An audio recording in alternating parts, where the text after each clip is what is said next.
Hi, I'm Liv, and today I'm talking about 10 books that I think that you guys should read that I have read this year in 2025. We have a real mix here. We have some mysteries, a thriller, fiction, some fantasy, romance, and a historical fiction. I'm going to start off with a mystery, and this is The Mysterious Case of the Alberton Angels by Janet Hallett. Now, this book is so good. This book is about a case called the Alberton Angels, in which a cult was involved with two 17-year-olds who had a child, and their child went missing. It just disappeared after they were involved in this cult, and we don't really know what happened in the cult or anything that happened with the two people. The case kind of got brushed under the carpet and no one really spoke about it. Now, we have been given all these documents. Basically, that's what you're reading, is documents. So you have letters, emails, text messages, WhatsApp chat, excerpts from different books that they're referencing, transcripts, loads of different things in this book, even images, and you are reading this person's evidence that they have collated. You're trying to figure out what happened, who were the Alberton Angels, what exactly happened, and the truth of everything. It's such a good book because the format is so different to anything I've ever read before. It kind of reminded me of Good Girl Bad Blood. Do you know the book I'm on about, the one by Holly Jackson? I can't actually remember what that series was called. That's insane, I can't remember, but I remember the second book. I just don't remember anything else. Good Girl's Guide to Murder, that's it. You know how in those books you kind of have like maps, you have pictures of journals, things like that? Well, think of a book with just that and no other like writing in it, no actual storyline. No, well, there's a storyline, but there's no like just writing that you're reading, pages and pages of chapters. Think of it as just a collation of loads of evidence, basically. I'd really recommend it if you want a mystery, something that you're gonna have to figure out as you go along. It's really good and I really enjoyed it. The next book we've got is a romance, and this is by Sarah Hogel, and this is You Deserve Each Other.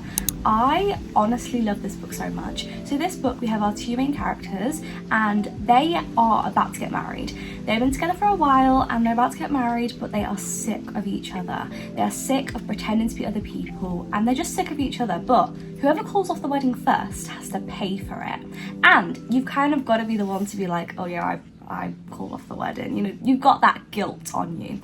So these two decide that they're going to prank each other. Now, each person doesn't know this, but they're going to prank each other so much so that the other person, you know, ends up eventually going, right, I can't do this anymore. Their real sides come out, their real personalities, and they think it's going to put off the other person, but really they just fall in love with each other even more because they're seeing each other's authentic selves. It is such a funny book. I've never laughed so much, and I just remember laughing every 5 minutes. It's not even like too serious of a book. There's not like heavy topics in it. It's not too, you know, it's not got really emotional bits in it or anything. It's really funny. However, I'm not saying that it's not a deep book, it is. I just like that it's not too serious. Like, there's no big deep topics in there that are gonna make you cry. It's a very good book, and definitely something if you want a laugh and you also want that like heartfelt, like romantic story. We next have a thriller, and this is Daisy Darker by Alice Feeney. I honestly 5-starred this book. I really enjoyed it. So this book is about a girl called Daisy, and Daisy Darker is a girl in a family who is usually overlooked. People ignore her, her sisters ignore her mum kind of just ignores that she's there, and there is a lot of relationships that are strained in this family. Now, 15 years after they stopped seeing each other, they get called back to the house that their grandma owns, and she is wanting to basically hand out her will and explain who has got what in her will. Everyone is seeing each other for the first time in 15 years. It's awkward, there is tension, and we get lots of flashbacks of why things are the way they are and why there is this awkwardness between everybody. What happened when they were all younger? Someone dies, and who has killed them? We don't know who. The place that they're at, you can only get to on boat because it's surrounded by water, and We don't know if it's someone in the family. We don't know if it's somebody has managed to get in the house. We don't know what's happening. It's a really good book. I honestly was so captivated by it, I couldn't put the book down, and I would highly recommend it to anybody who wants a thriller that's going to get them. And it's Alice Feeney, so you already know that's going to be one of my favourite books. I just think her thrillers are so good, and she's just so good at catching you off guard. We've next got a fiction, and this one is The Favourites by Lane Fargo. Now, this one was a very popular book this year at the start of the year, and I'm going to say that's for good reason. So this book is kind of similar to books by Taylor Jenkins Reid. So you know how her books, they're not really like a romance or a thriller, you know, they're nothing like that. It's kind of following someone's life. That is very similar with this book. So this book is an interview, and it's an interview of these two figure skaters who used to be figure skating partners, and they are telling the truth on what happened, what rivalries there is in the skating world, and exactly the lengths that people will go to win. It's a very, very good book, and it's one of those books where you pretty much hate everybody. Everybody has awful morals, and I'd compare it very much to The Seven Husbands of Evelyn Hugo. It felt very similar to that book, and I thoroughly enjoyed it. I would definitely recommend this to anybody. I gave it a 5-star, so I just would recommend it to anybody. It's so good, and it's hard to explain the book without, you know, having to go into so much detail because it's such a big plot. Like, you're really following these people go from just starting out in the figure skating world way up to trying to be in the Olympics, way past that, through people trying to spite each other, to ruin people's chances in events, and just so much is happening. There is a lot of people who will do anything to win. The next book we've got is by Abby Jimenez, and this is Sail Remember Me. This is one of her newer books. I think it's the one that's the most recently out. So this book came out this year, and it is so good. So if you want a romance that is an adult romance, I'd say this one. Now, that doesn't mean that it's like super spicy or anything. I'm not saying it's a dark romance, but I'm saying that it's definitely got adult themes in it. So we have our main character, and well, we have our female main character and our male main character. The male main character is a vet, and he owns his own veterinary, which is very new. He's had a very traumatic upbringing from his parents, and he had very abusive parents, and they were not the best people to have been raising him. He meets our female main character, they go on a date thinking it's just going to be like, you know, a one-off thing, and they end up really falling for each other. Now, the female main character has a mum who has dementia, and it's very early dementia, as in like she's very young having it. It's very progressed, but she is in her 50s, so she's very, very young, and she has to go back home to look after her mum. And her home is so far away from where this vet lives. So they're thinking, are we going to be able to do long distance? Let's see if we can do it. Now, this book is so emotional. You see these two people over months trying to see if they can really do this long distance thing. The book honestly takes place over like 6 months or something. Like, it's a really long time frame, and I liked that. It was very realistic for adult relationships. Now, you see these two people, and they really show their like caring side for each other, and you also see how much they care about their own lives, and that is the thing that's the obstacle for these two. It's their own lives. Like, there's no stupid thing that makes them be like, oh, we can't be together. Like, it's actual real things. I mean, the male main character has his own veterinary where he lives. The female main character has her family where she is currently living, and she has to look after her mum. Like, there's a lot of things going on, a lot of factors in why they probably shouldn't be together or couldn't be together, even though they really want to be. I'd really recommend this to anybody who's wanting a romance that is real and deep. It is such a good romance, and I adored it. We have next got another Janet Hallett book, and this is The Appeal. I honestly love Janet Hallett books. They are just really good, and they're all formatted the same way. So in this book, a man finds out that his daughter has a brain tumor, and he asks the town to help him raise money for her treatment, which they have to ship over from America. Now, this guy's dad is the guy who runs the local drama club, and there's that going on in the forefront of the story. Now, these people from this drama club are all trying to do bake sales to raise money. You've got some of them are doing sponsored runs, and everyone's trying to earn money for this child to be able to get treatment. Whilst this is all happening, people are starting to wonder, wait, where is the money going to? And a lot of questions start to pop up. Now, I'm only going to tell you that you need to really read this book going in blind, because it is so good. You really don't see the end coming. You don't see any of the plot twists before they happen. It's a really, really good book. I honestly love the format of Janet Hallett books. They're really good at getting you out of book slumps because they're not formatted like a regular book, as I said. And honestly, her storylines are amazing. Her plots are brilliant. And I'd say that one of the best things about her books is the characters feel like real people. Like, real people. We have got a fantasy. Now this one is The Crimson Moth, or Heartless Hunter as it's known in other countries. This one is by Kristen Cicerelli. Is that how you say her name? I'm not too sure. But this book is about witches and witch hunters. So we are in this fantasy world where witches are banned. They are not allowed to exist, and you will be killed if you are found to be a witch. Now witches years ago were fine. They were people who were allowed to live, and they actually were very much at the top of the food chain in regards to like who was the most important.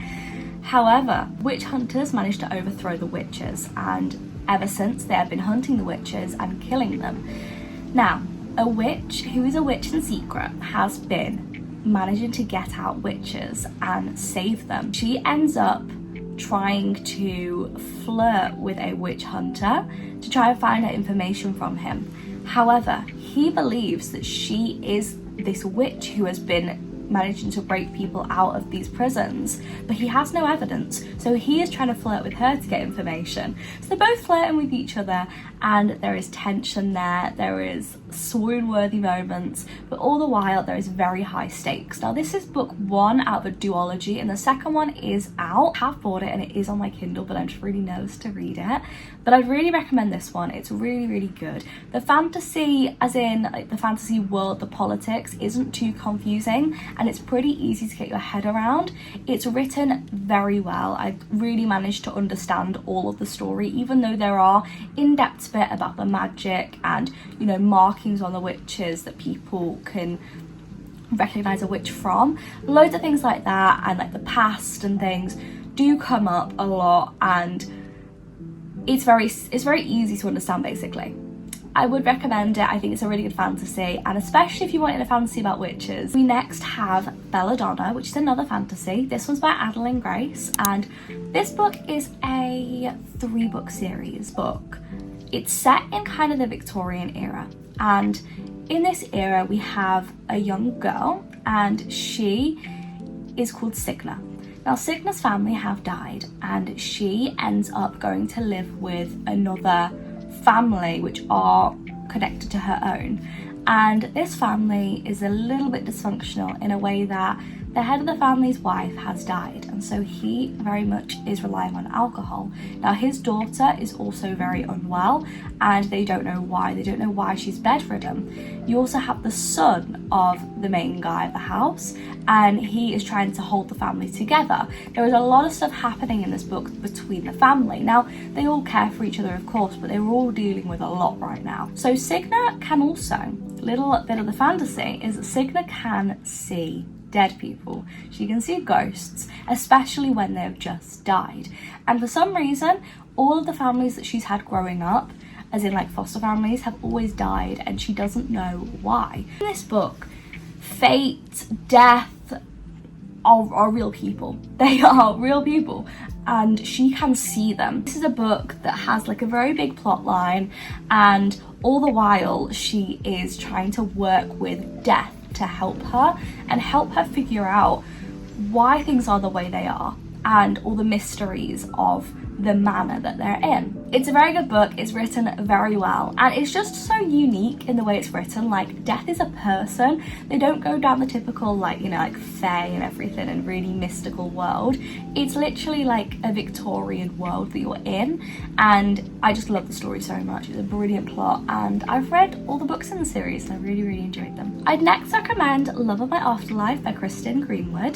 This book is a romance, and it's a really nice romance. So we have our female main character, and she's a bit of a loner, bit of a recluse, and she ends up dying very young, like in her late 20s, and she ends up choking on a crisp or on her food and dies.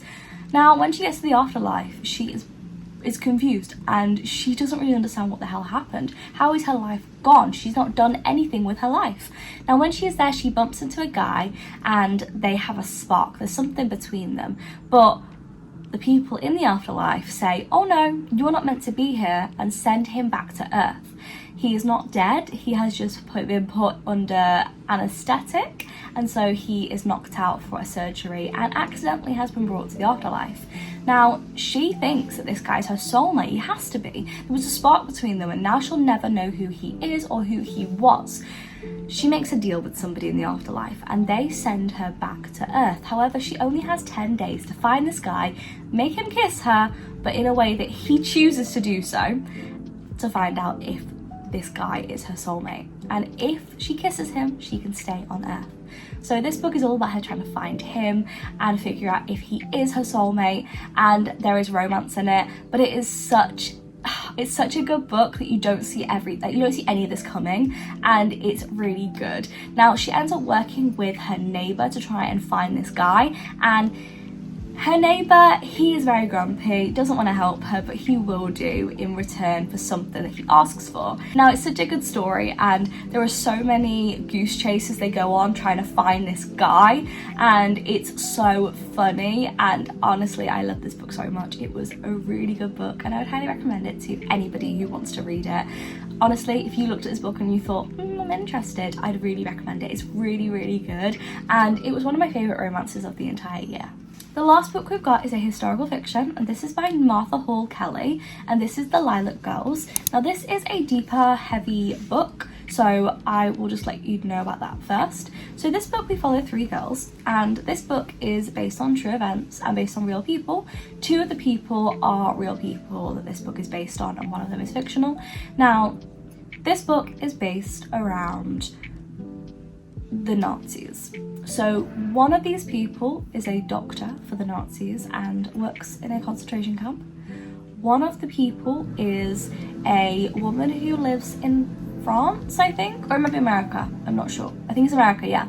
And she helps get refugees over into the States, and she is trying to help people be able to leave certain countries because of the war happening. It's set in World War II, and our third character is somebody who ends up being captured and put into a camp.